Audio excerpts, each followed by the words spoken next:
got a definite contact by 12 o'clock. Very bright yellow object. 4,000 feet above the ocean, a pilot and his passenger see two enormous yellow objects. There is no absolute explanation. The captain of another commercial jetliner watches an impossibly large disc fly under him and become invisible. The dimension was huge, absolutely huge. Now, pilots are coming forward to relive these incredible events. So we'll be flying really the exact position and direction. Exactly the same route. And their colossal encounters are revealed on tape. I have no idea what it was. Say away from 17,000. Are UFO sightings growing to epic proportions? This can turn out to be one of the most critical UFO sightings. This is case number 86206. Giant UFOs.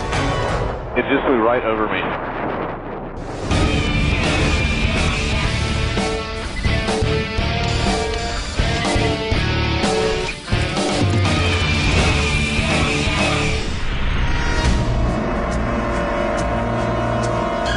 April 23rd, 2007, approximately 3 p.m. A pilot for Aurigny Airlines is flying a pedestrian route over the English Channel. In the distance, he suddenly sees a brilliant yellow light. He immediately radios his sighting into Jersey Air Traffic Control. He has just spotted something gigantic, something he claims is almost a mile wide.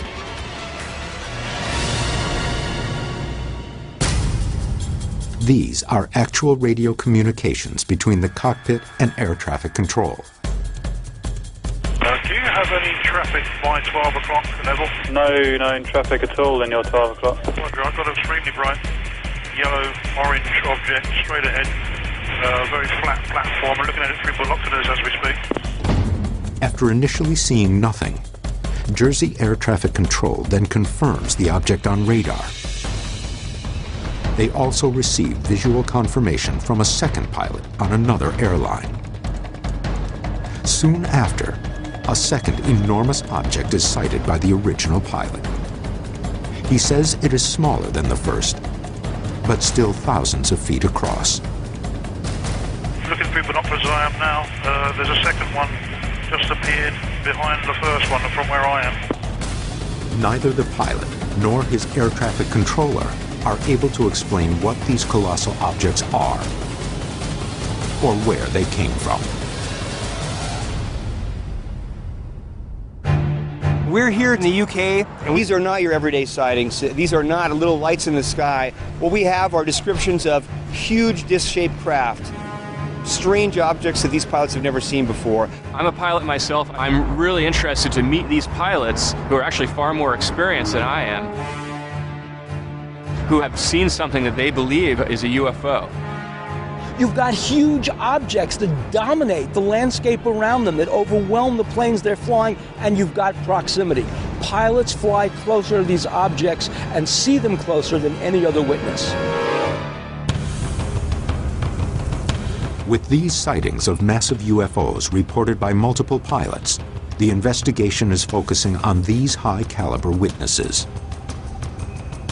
Dr. Ted Ackworth will recreate the original Aurigny flight over the English Channel with the pilot and his passengers. I can't wait to meet them, sit with them in the cockpits of their aircraft, and kind of get from their mouths their stories of what they saw. Pat Uskert will scrutinize the physical descriptions of these airborne giants with an atmospheric scientist.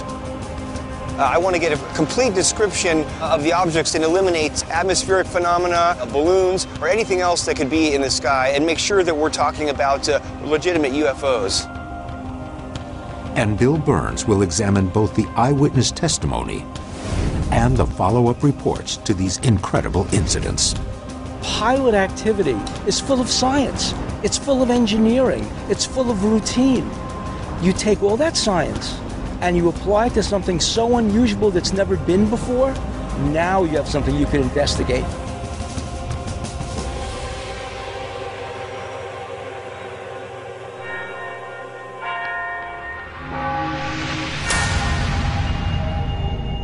Joining the team is documentary filmmaker James Fox, a researcher who was one of the first to speak with the Aurigny Airlines pilot after his sighting in 2007. I met with Captain Ray Bowyer about 2 months after his original sighting, and I think it's important for us to get up and recreate the flight path to get his perspective on what took place. Though encounters with giant UFOs are rare in comparison to most UFO sightings, they are not unheard of. In 2000, a British housewife in Bonsall claims to witness what some estimated to be a nearly 3-mile wide pink and white disc. In 1996, over a 134-mile stretch of highway in Canada's Yukon Territory, more than 30 witnesses confirmed seeing a saucer-shaped object bigger than a football field. Triangulation data later revealed the object to be at least half a mile wide.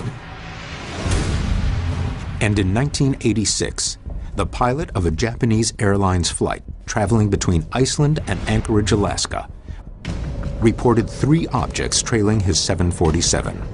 2 of the objects were small, but the captain described the third as twice the size of an aircraft carrier. The giant object was tracked by ground and airborne radar. And the FAA logged over 60 minutes of data confirming the anomaly.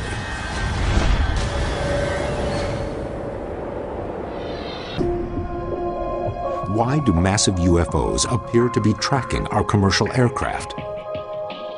Captain Ray Bowyer's encounter occurs on April 23rd as he captains Aurigny Airlines Flight 544 from Southampton to the island of Alderney, one of several small islands located in the channel. His audio transmissions from the flight show a pilot fully aware of his unusual situation. He attempts to get as much information about the objects as possible. 544, any more information on that aircraft, please? 544, negative. It's just a primary contact that we sometimes get anaprop on the radar. There is something possibly your left 10 o'clock at a range of 3 miles this time. I've got a definite contact by 12 o'clock, very bright yellow object looking, well, like a cigar. His sighting expands to include a second massive object. And he is not the only one able to see something. Roger 544, just confirming that all the passengers can see this aircraft. It's dead ahead, can't say how far, probably 5 miles, but it's staying the same size. Looks to be off the northwest coast of Alderney. But the flight is short, and Bowyer soon finds himself safely landing the aircraft on Alderney. Air traffic control on the nearby island of Jersey alerts several other pilots coming into the airspace about Bowyer's sighting. If you could keep a good lookout as you pass down the side of Alderney. We've cross-referenced this with traffic inbound to Jersey from the south, which saw the objects from the vicinity of Sark towards Alderney at the same level. Golf Romeo is copying all that, keeping a good lookout, sir. Thank you. But when they arrive, they see nothing. The objects are gone. Once on the ground, Captain Bowyer makes a few quick diagrams of what he sees and sends his logs to operations. The reaction to the event is thorough, and Bill and Pat are hoping that Bowyer's immediate actions following the encounter might reveal more information. What made you come forward? Law. It's what you have to do. It's the British system. If you see an object or other aircraft or that shouldn't be where it is, then you have to make a report. So this is a standard report that pilots have to fill out when they see a UFO, and they're encouraged to? It's not necessarily just for UFOs, it's for something unusual in controlled airspace. It could be another aircraft which shouldn't be there. Maybe it hasn't been picked up by radar, and if you see it, then you've got to report that. That's the rules. According to the United Kingdom Civil Aviation Authority, quote, a reportable occurrence in relation to aircraft means any incident which endangers, or which, if not corrected, would endanger an aircraft, its occupants, or any other person. What is the standard reaction when a pilot sees something in airspace? In British airspace, all I can say is it's just what's done. In American airspace, I understand that there's companies out there that don't want this sort of thing talked about, and I've heard that some pilots have been threatened that if they do talk about this sort of thing, they'll be fired. Though he isn't ridiculed or threatened, Bowyer's account is met with little interest. The British government declares the incident unworthy of any follow-up investigation. The British military did not come back with any response immediately, although they did issue a few days later a statement stating that as the sighting wasn't of any threat to UK airspace, then they weren't going to investigate any further, and that perhaps the French might like to do that. The French came back with a response saying that if the British military were interested in operating some system over this matter, then they should do so, but neither have come back with anything. Alderney, Jersey, and the other surrounding islands are dependencies of the United Kingdom, but are in close proximity to French airspace. Bowyer finds it surprising that neither country is interested in the event, despite corroborating radar hits and the audio confirmation of a second pilot from Blue Island Airlines. Jersey Blue Island 832, the zone asked us to look if we could see an object which is being seen by airline at the moment. We've got something about 8 o'clock resembling the description. Roger, Blue Island 832, Roger. What range would you estimate that target? Around about the similar range to Alderney from us now. Have you talked to that pilot? Yeah, I've had a chat with him. Unfortunately, his company don't want him to come forward. He's also wanting to stay away from the limelight. Well, what did he tell you? He saw it from about 20 miles away and described the object pretty much similar to myself. This is probably one of the best, most corroborated, most credible UFO sightings we've ever encountered. And that's mainly because of the way Ray Bowyer took extra care to make sure his witnesses were with him in that sighting.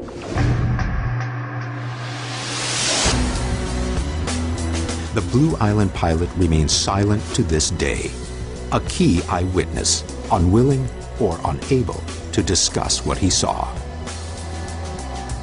But other witnesses aboard Aurigny Flight 544 are willing to come forward to discuss the strange events they witnessed above the English Channel.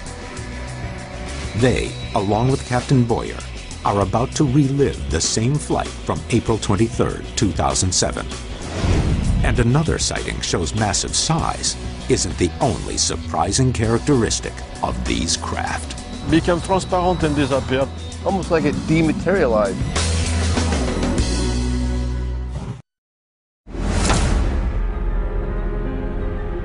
On April 23, 2007, an Aurigny Airlines pilot and his passengers claimed to see two giant yellow-orange objects during a routine flight over the English Channel. The pilot, Captain Ray Bowyer, claims the objects are a mile wide and possibly larger. Ted and documentary filmmaker James Fox are prepping a flight aboard the same aircraft, flying the identical route from 2007. He needed to follow a preconceived flight plan. He was in communication with air traffic control. He was flying under instrument flight rules. You really have to follow the procedure there. So would you just describe the parameters for the flight? Sure. It's a Trilander aircraft, 18-seater. We'll be heading, as you said, south-southwest, climbing initially to 2,000 feet. So we'll be flying really over the exact position and direction. Exactly the same route, same height, altitude, and very similar weather conditions today. Joining the journey are Kate and John Russell, two passengers aboard the April 23rd flight. They also witnessed the gigantic yellow-orange objects in the sky. The plane is a Britten-Norman Trilander, a small-range aircraft used primarily for short-distance flights. It is 49 feet, 3 inches long. The alleged UFOs are described as being over a mile long, more than 100 times the size of these aircraft. It was about 3 o'clock in the afternoon. Good visibility, very similar to what we have here today. At altitude, we're at 4,000 feet. I could see the object, the one object to start with, and then the second object, quite clearly with the islands behind.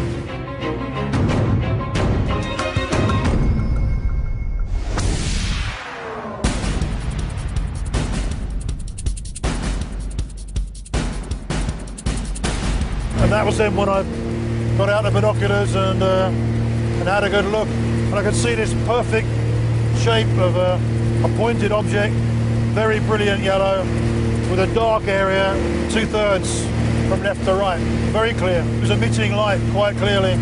Both objects illuminating fantastic amount of light. It was very brilliant and quite difficult to watch.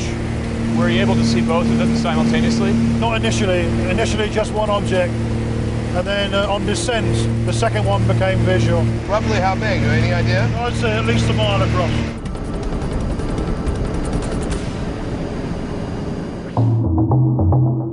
Captain Bowyer describes the two objects at a 15-to-1 ratio of length to height with a slightly elliptical appearance. The objects are also slightly tilted. Was the sun visible at the same time? The layer of cloud above was still covering. The sun would have been great because there would have been a shadow on the sea. They also give us an exact position and a relative size, but there was no direct sunlight. That was a shame. But as the objects continue to remain in view, the passengers are alerted that something is happening. What about the passengers? Were they taking notice as well at this point? When I was looking out with binoculars, the chap sat behind me was saying, "What is it? What's that?" Because he could see it. The people behind couldn't see it so well because of the people sat in front. But there are a couple of passengers sat in row 4, John and Kate Russell, they could see it also.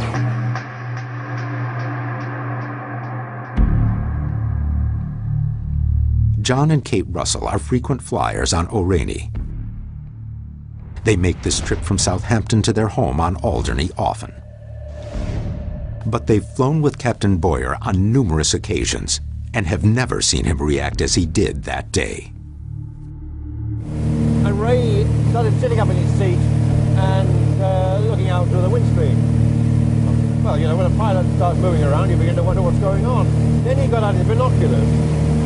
And again, this is rather puzzling because he knows the way. Ray dipped the nose of the aircraft down. He'd been pointing out something to the person just behind him. So I looked out and I saw a bright light just about there and another beyond it, which was smaller. I thought the second light looked as if it could have been over the island. Kate, my wife, who was sitting where you are, she then drew my attention to what they were looking at.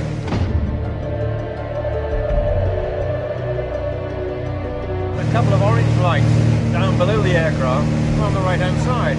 I leant over her. At this point, there was only one light. A sort of orangey yellow, almost like a football shape. But John and Kate quickly dismiss the idea that these lights are mere reflections. We're going south. The sun is to the south of us, the sun reflects, yes, fine, but we're doing 120 knots. Therefore the angle's changing all the time, and this light was constant. So you're saying it couldn't have been a reflection? No, it couldn't. If the sun's reflection had been responsible, the high speed of the aircraft would have eventually caused the light's appearance to change. But, according to John and Kate, this doesn't happen. They are able to see the objects for 3 to 4 minutes, and Captain Bowyer has been observing them for 15. And as they get closer and closer, his concern is growing. When you saw these two objects, what were you thinking? Were you scared? These things were getting pretty hefty, pretty big, and I didn't want to go any closer with the passengers on board. These things were getting quite close now. But it was at that point, maybe when we were still 20 odd miles away from them, that I started to get somewhat trepidatious about the proximity. If they were moving, they were coming towards us, I didn't know. At that point, radar said they couldn't see anything, but I could see them, and they were big. If they decided to come quickly at me, it could have been scary, so We're just getting down and landing. That's what I was thinking at that point.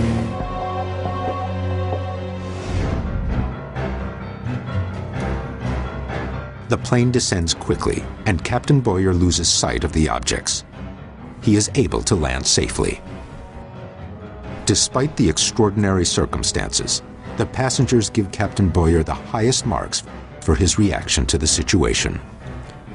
He's not a man who gets ruffled. Anytime you knew you were flying with Ray, you felt you were in very safe hands. For him to register the concern that he had meant that what he was experiencing was very abnormal. Upon landing, Captain Bowyer immediately asks for anyone who saw something unusual to leave their information. While the Russells do, some of the others don't want any further involvement. Or do you feel now that you saw something highly unusual? The more the time goes by, the more there is no absolute explanation.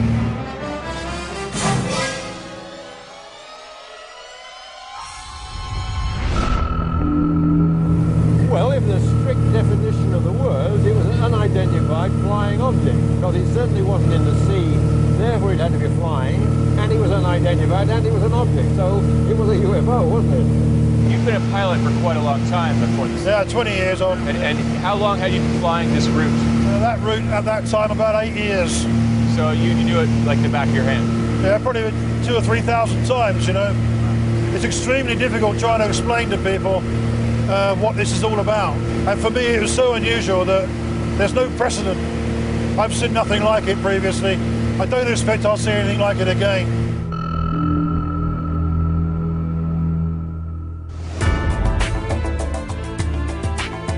While nothing matching Captain Bowyer or John and Kate Russell's description has been seen since, another pilot's sighting of an alleged giant UFO in 1994 has striking similarities. The dimension was huge, absolutely huge.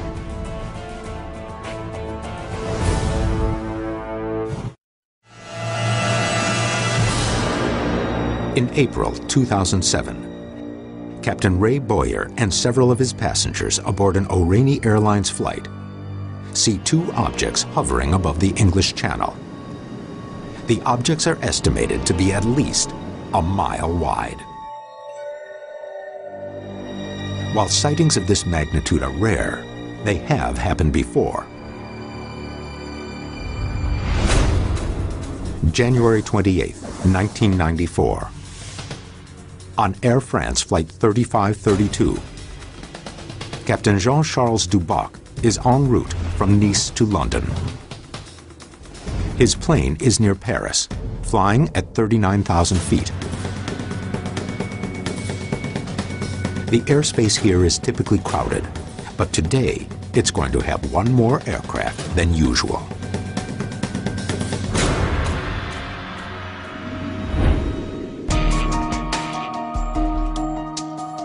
We are meeting with retired Air France Captain Jean-Charles Duboc, whose sighting in 1994 of an object over Paris was one of the most incredible stories in ufology. Captain Duboc is telling his story for the first and only time on American television. It was a very beautiful weather. We were approaching Paris, and the steward who was in the cockpit said, "Oh, a weather balloon." So it was the steward who first said there's a weather balloon there, and then the co-pilot who said there was something there, and that's what directed your attention. I saw it, yes, it was on our left, and we look at this object during 1 or 2 minutes. Though Captain Duboc's steward and co-pilot initially think they've spotted a rogue weather balloon, they quickly change their minds. The object is far too large. And it was at roughly the same altitude you were saying? It's below us. It was below us. Below you? Below us. But how many feet below you? 4,000 feet. We are 39. It was about 35,000 feet. And so it was really surprising. The dimension was huge, absolutely huge, because the distance was about 25 miles, and at 25 miles you cannot see a plane. When did you realize it wasn't a plane? We all immediately identified this object as not a plane. It was different of a plane or a balloon or something. It was absolutely abnormal.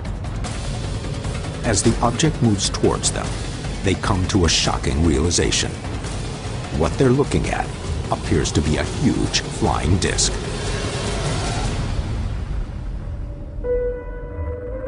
What's incredibly striking to me about Captain Dubock's sighting is he's a trained observer, being a pilot, and he was with two other people who witnessed this object.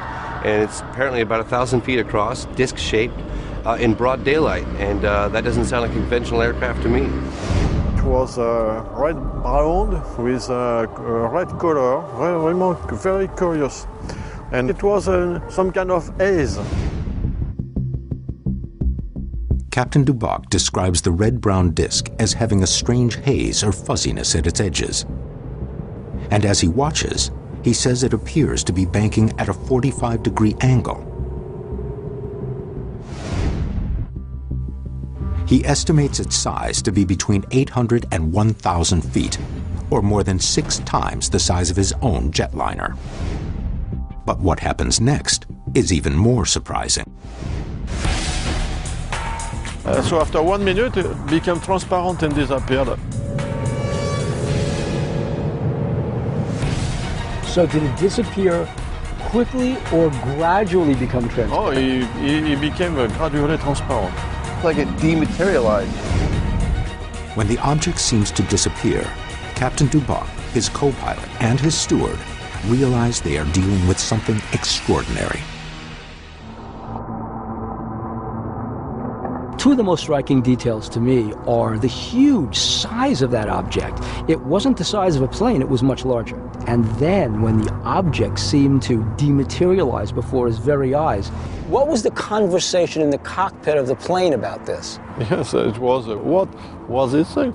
It's impossible to create such a huge ship and which able to disappear like that, with such a fuzzy characteristic, with this color and this appearance. We cannot do that.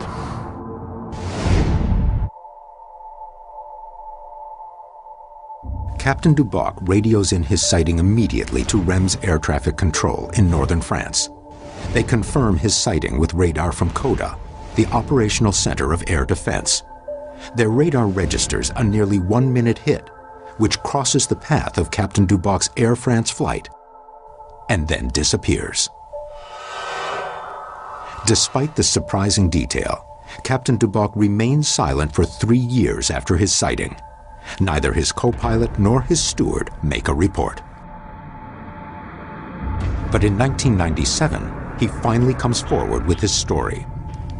2 years later, it becomes one of the top cases in the Cometa Report, a 1999 document put forth by an independent defense think tank and sent to the French government. The report uses well-documented sightings, such as Captain Dubock's, to make the case that UFOs need to be treated seriously and as a matter of national security. Were you impressed by the conclusions of the Cometa Report that these were military issues that had to be addressed? Yes, I was very impressed. I realized it was beyond all everything I could imagine. It was really, really crazy. We cannot imagine the technology. And that's the message of the Cometa Report itself, isn't it? Yes. The Cometa Report basically just says that we can no longer ignore the extraterrestrial hypothesis. Exactly. The report concludes, quote, "These studies demonstrate the almost certain physical reality of completely unknown flying objects. They must be the subject of indispensable speculations and the development of prospective scenarios." So what you take away from the meeting with Captain Dubock are his impressions of the size of the object. This was clearly something not a plane. And Captain Dubock went on to research what we have to do to understand what UFOs are and why they're here.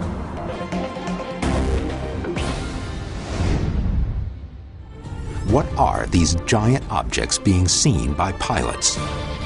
Another recent sighting by 2 U.S. Air Force F-15s is captured on tape. and raises an entirely new theory. I have no idea what it was, just to stay away from 17,000.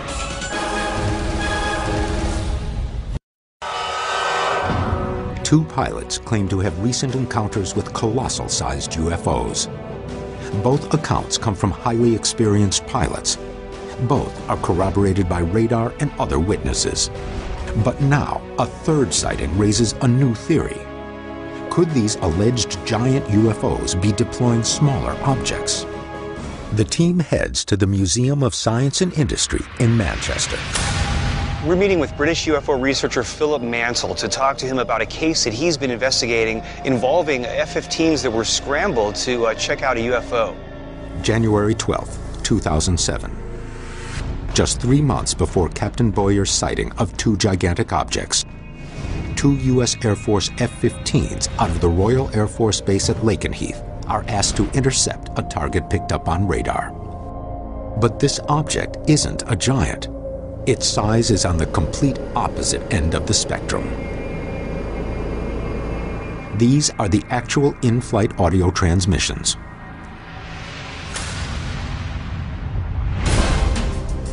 All right, dude, no kidding. I had a radar hit. There was something there. The sighting is investigated by Phil Mantle and other British UFO researchers at UFO Data magazine. They receive the audio from aviation enthusiasts who pick up the transmissions on scanners. We know where it came from. We even know the call sign of the two aircraft that were involved. We know the date where the incident took place. We've had it independently verified by the Ministry of Defence. It is the genuine article. Phil and his partners received this official response from the Ministry of Defense. Quote, I understand that two USAF aircraft spotted an object on their onboard radar. But the MOD does not investigate or seek to provide a precise explanation for each of the 200 to 300 UFO reports we receive every year. Well, they are not denying it occurred. They're just saying that as far as they're concerned, there's an explanation for it. It was something to do with a weather balloon. To follow up on this theory, Phil and his colleagues contact the Met Office, the UK's National Meteorological Service. They inquire about the possibility of a weather balloon in the area of the North Sea where the Air Force's F-15s were flying. They are told there were none in the area. For now, with the MOD dismissing the event as a weather balloon and the pilots remaining anonymous, the audio transmissions are the only evidence. So gentlemen, this is really exciting. This is the actual live recording of the interaction between two F-15 pilots and an object. I had a radar hit. There was something there. It looked like it didn't look like a bird. It looked like, no kidding, a rock to me. First is a radar return. And he says it looks like a rock to me. I have no idea what it was, but basically just heads up, try to stay away from 17,000. I have no idea what it was. I'm going to use my radar to see if I can pick this object up again. I picked it up twice. So obviously, what are we getting? It is unknown, it's unidentified. Visually, the pilots can't make out what it is.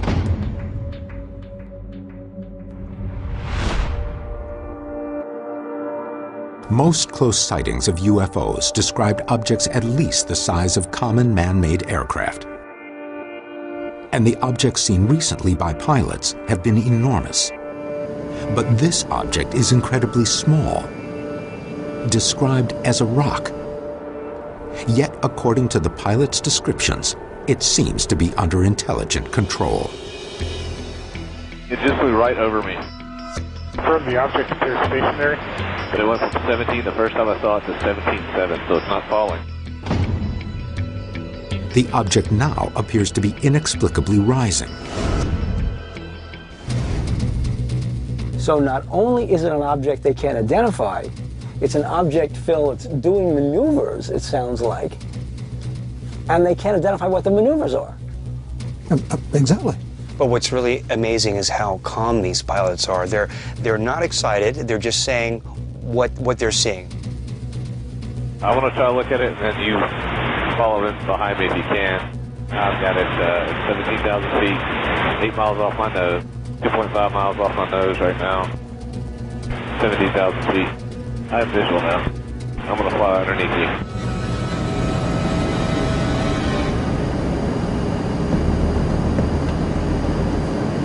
His wingman is behind him at this point, so he can't slow down.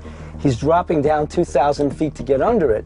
Yeah, I got some actual goosebumps there when he's talking about merging. You could just imagine these planes going so fast, and here comes this strange rock-shaped object that they're looking at. That's two pilots, two radar lock-ons, two guys saying that they don't know what this thing is. After one last pass, the two pilots lose sight of the object. I don't want to circle back around. Hopefully we'll be able to see it. Did you see anything? Negative. No other evidence of the event has emerged since, and many of Phil's Freedom of Information Act requests are still outstanding.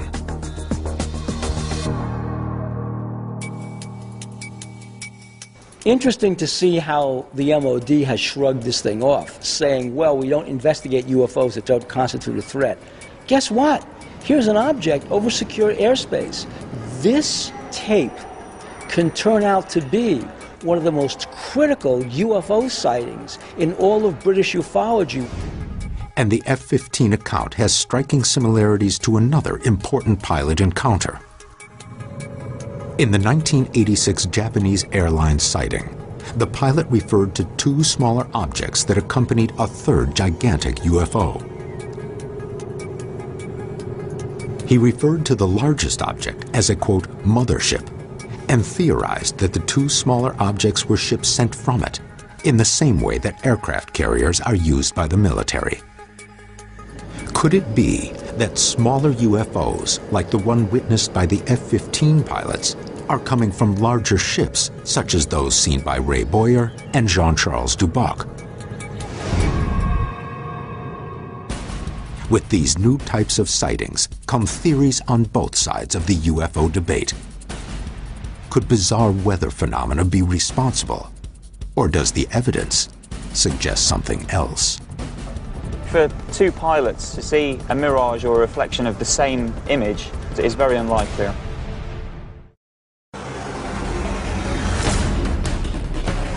Sightings of alleged giant UFOs have perplexed pilots and witnesses who have seen these colossal objects. But some scientists believe atmospheric conditions could be the missing explanation. Ted and Pat head to the University of Manchester to get this developing theory. We're about to meet with Dr. Grant Allen, who's an expert in atmospheric science. We're going to have a look at a number of possible explanations for our case. There are lots of different atmospheric phenomena that could be mistaken for UFOs. I mean, there are many tricks that the atmosphere can play with. One of these phenomena are lenticular clouds. These clouds have the appearance of lenses or disks, one of the most common shapes of reported UFOs. Lenticular clouds are a special type of clouds. They're actually stationary. They don't move like most other clouds you might see in the sky. They appear to be stationary, and they're also very smooth. The clouds form when strong winds come over high ground, such as a hill or mountain. As the air is lifted, the water it carries condenses and forms a cloud with a smooth top and smooth edges. Their appearance is typically quite large and can stretch over several miles, and they can appear to be very strange when compared to the clouds surrounding them. So to form a lenticular cloud, wouldn't you need some sort of topographic formation to move the air up into the atmosphere like that? Yeah, you need a very significant hill or mountain, and crucially as well, very strong wind speeds. So is that likely to happen over the English Channel? Well, you get strong wind speeds. There aren't many islands, so you wouldn't expect to see many lenticular clouds in the Channel.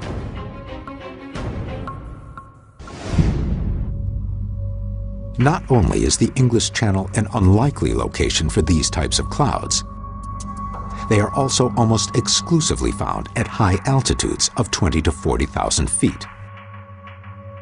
Ray Bowyer's sighting was only at 4,000 feet, and Charles Duboc's sighting near Paris, though at the correct altitude range, describes a tilting object. Lenticular clouds have little to no movement in the sky, And these types of clouds are never detected by radar. What about sundogs? Sundogs are a phenomenon related to ice crystals in the atmosphere. Whenever the sun is low on the horizon, sort of at sunset, ice crystals in the atmosphere on the horizon can bend sunlight. Now this has the effect of forming patches of light either side of the sun. Though bearing no resemblance to Captain Duboc's reddish-brown disk, could bright yellow sundogs be what Captain Bowyer saw over the English Channel? Sundogs typically appear in pairs and have the same bright yellow-orange characteristic of Bowyer's objects. But sundogs mostly appear at sunrise or at sunset on the horizon. Ray Bowyer's encounter occurs at 3 p.m. Sundogs actually are fairly rare, and they look quite striking when you see them in the atmosphere because they're quite unusual. Most people would realise it's a patch of light and not a solid object. But Dr. Allen has his own theory on the Ray Bowyer sighting. Having looked at some data for the area, there is evidence for a very strong temperature inversion in the atmosphere. Temperature typically decreases with height in the atmosphere. An inversion occurs when the temperature increases with height. When this happens, the inversion layer can act as a mirror, reflecting or even sometimes bending light along the atmosphere. The inversion could not only create bright objects like Captain Bowyer describes, but false hits on radar known as anomalous propagation. What about these brown or gray bands that Captain Bowyer describes? Well, that could be explained by an object in the path of the rays of light. So if there was a very small cloud in the path that the light has taken, then it would appear as a shadow on that object.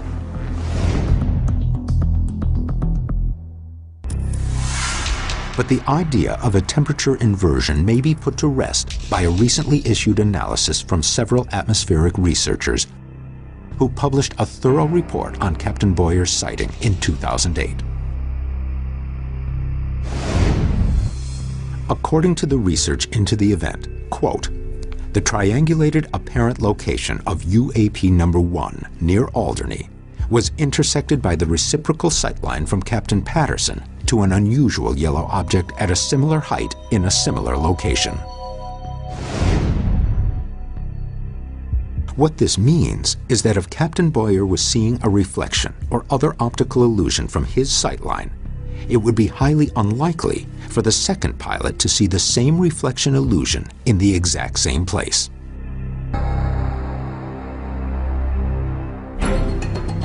I think for two pilots in two completely different locations to see a mirage or a reflection of the same image is very unlikely. Does that influence your opinion of your answer at all?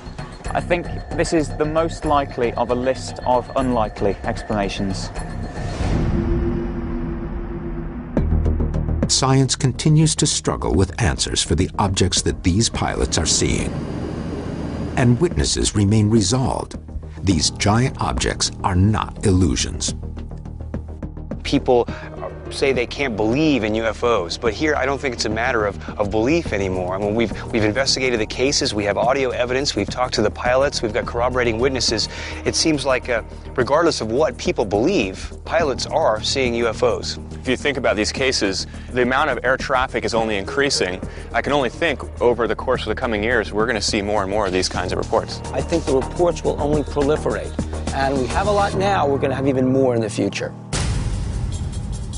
In most investigations, sightings usually occur from the ground from far away. This is a whole new level of UFO encounter.